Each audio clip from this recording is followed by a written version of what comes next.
Hey YouTube, Dawson Rider here with my review of the Legacy Titanus from the Mighty Morphin Power Rangers Legacy toy line. So we've already gotten the original Megazord and the Dragonzord, so we had to complete the trifecta with the Carrier Zord. The most expensive of the line, pricing in at $200 at the moment. Who knows how the price will change, I'll talk about that in a minute. But here he is in all of his glory, and I have to say he does look really good.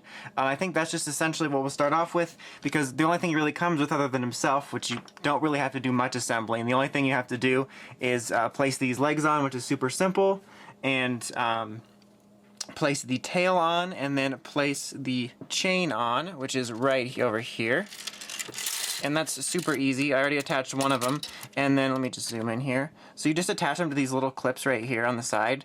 There's like a little opening that you attach the loop around, so just place it in there. Like I said, I already went ahead and did one of them. There we go. And then it just kind of blings around there, and it's full on metal and shiny and looks pretty good. But so yeah, let's just go ahead and do a pan of him. Like I said, very, very well done. The head sculpt looks really nice. One of the nice features about this is the head and neck are now articulated. The original one could move his neck down a little bit, and his mouth did open, just like this one does. We'll turn him to the side here in a minute, but this one has full-on neck articulation, which we will now be able to demonstrate. So you can go forward and back, and you can go side to side, and you can be like, hey, what are you talking about? Come on, son. That's his come on, son look. But yeah, it's really nice. It's a nice, like, subtle little detail that they included that makes all the difference for a very, you know, static display piece that you can kind of give a little bit of personality, which is really nice. And it's got all kinds of nice little details in here. Coming down to the main body, you can see they have nice details around the side here. The little Dragon Ranger symbol here, the Green Ranger symbol. Nice details on the legs as well. These are the die-cast pieces in addition to that piece there. There's the legs there. There's the tail, which has just got a little silver paint on it and some gold. Not a whole lot to it there, but very, very nice looking for sure.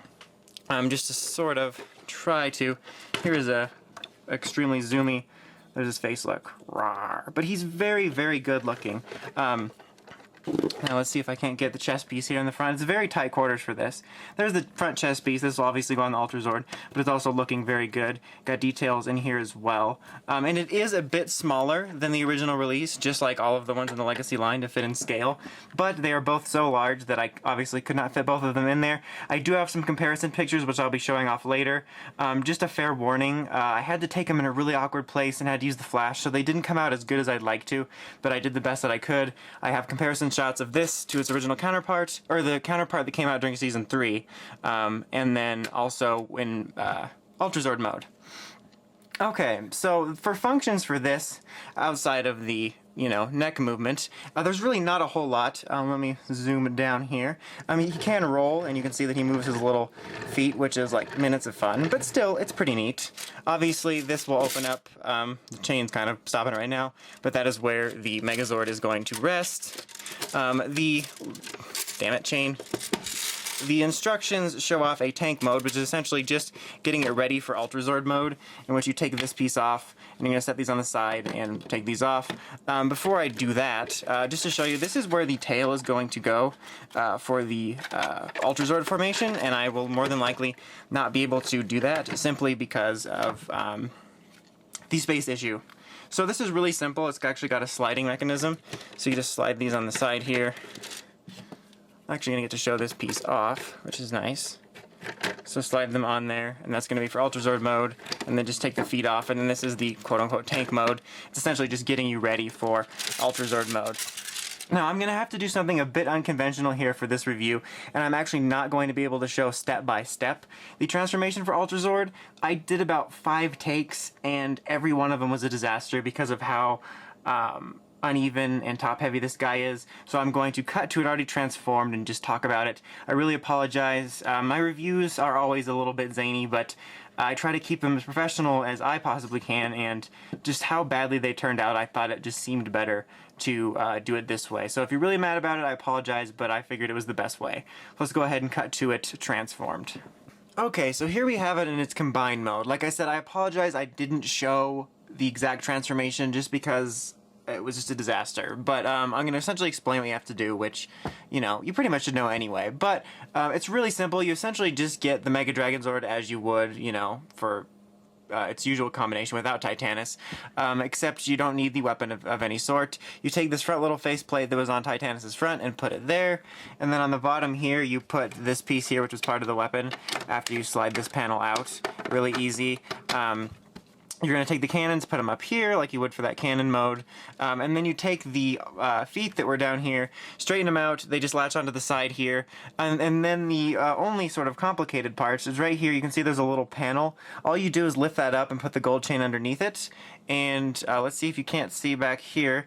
Those are those little stabilizers, and you just kind of slide them over the kneecap. Mine's actually it's pushing off there a little bit, but you just slide them here on their kneecaps for stabilization, which they help a little bit, but not terribly. And as you can see here on the side, I have the tail, which goes on the back of this. There's the big port in the back.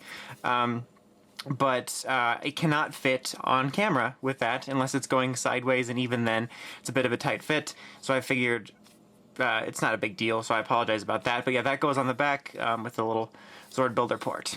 But yeah, this is a combined mode, which does look decent. I mean, it definitely looks good. It looks more show accurate than the original version. But I have such a problem with it because of how unstable it is, which was the same issue that the Mega Dragonzord had, was because it sounded really weird, sorry. Like the die cast weighs down the Megazord so much, and then these continue to weigh it down further, which is why you have the stabilizers, which can help a little bit, but if you don't get it on there exactly right, they pop off. When I just try to do simple adjustments, like I realized I forgot to switch out the hands on this, so I was trying to switch them out. I'm just touching the small area, and then he falls completely forward. It's like, if you even think about maybe breathing on a Tuesday near this, then it will fall over, and it's super unstable, and while it does look a little more accurate, it's just annoying to me. This is like the worst. It's like the AT&T of combinations for me. I hate dealing with it, which is why I'm not barely even touching it during the review, because it was such a hassle. As I said, I filmed many takes trying to show it, and I thought it just came off better for the review if I just talked about it. And as you can see, his helmet's not even all the way on, which is an issue I've had ever since my Dragonzord review, because of how heavy it is, and these clips are always threatening to break. So even though this does look a little more show accurate, it really bothers me quite a bit. But now let's go ahead and take a look at those comparison pictures of Titanus on its own and the Ultra Zord mode. Just to warn you, I do have the wrong fists on there because at the time I could not find them, so just make note of that.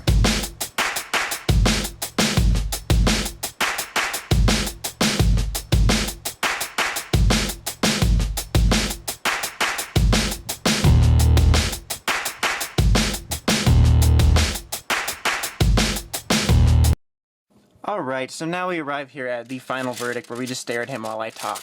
So overall, this thing's kind of a mixed bag for me.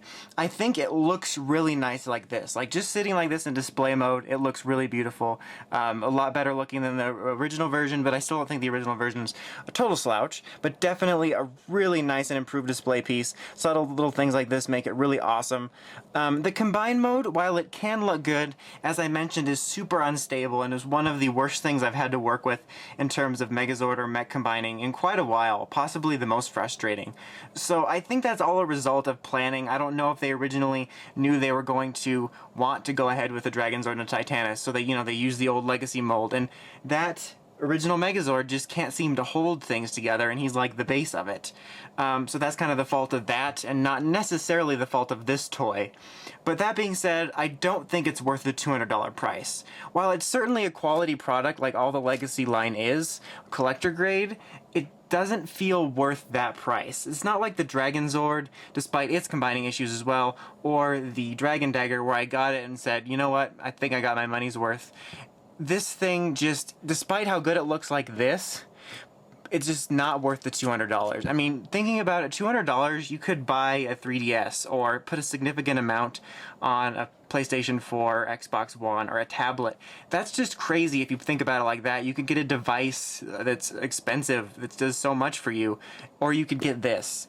I think at most I would maybe pay $150 for it, but despite its quality, I don't think it's worth it.